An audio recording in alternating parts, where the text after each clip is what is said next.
This is a letter from the Office of the Speaker, directed to the members of Parliament. The letter announced the adjournment of the House until August 2nd. This directive seemed to have rubbed the opposition the wrong side. Members of the opposition, led by the opposition chief whip, were hoping the House would resume today afternoon. They wanted to table a motion asking Parliament to reconsider last week's decision by the same House to permit government to acquire preferential shares worth Uganda shillings 207 billion in Roko Construction Limited. The company is reportedly indebted, and if it is not saved, according to government officials, hundreds of jobs occupied by Ugandans are likely to be lost. However, opposition members say everything about Roko is suspicious. As we talk, this matter of Roko is a matter of urgent public importance.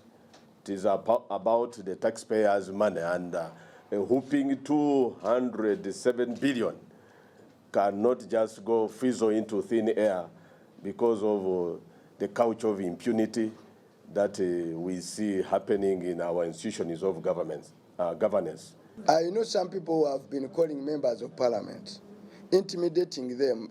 Those intimidation, telling them, you know, we will fight you. You can't fight Roko.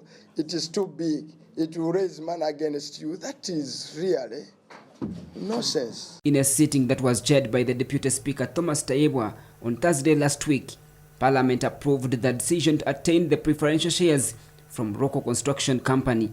The MPs say the motion was hurriedly passed, with a few lawmakers not amounting to the quorum required to pass a motion in attendance. I just moved out, but I have received information, colleagues, from the executive that the issue of Roko is an issue which we had to solve today, or we allow the company to die.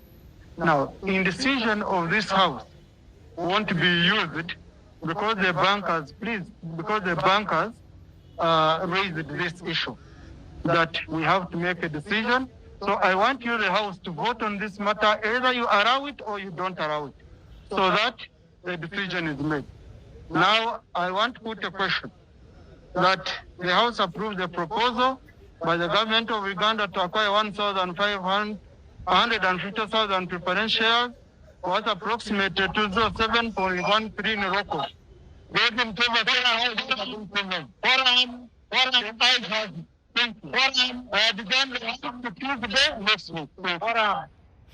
Opposition MPs say the decision has to be reversed.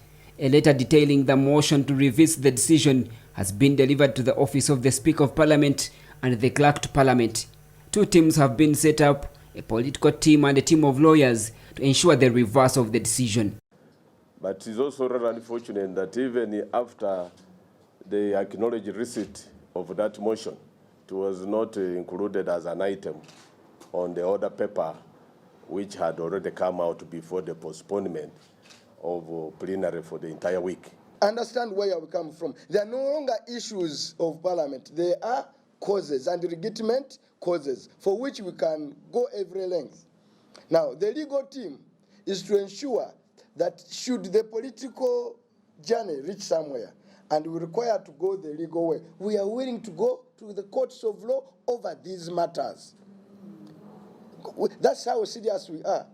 The MPs have as well decided to find out how far Parliament's decision on the controversial agreement between Government of Uganda and Uganda Vinci Coffee Company Limited, as well as Atiak Sugar Factory, have been implemented by the executive.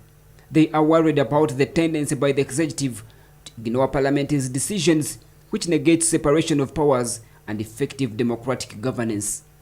Ramson Muhirwe, CTV PM Edition.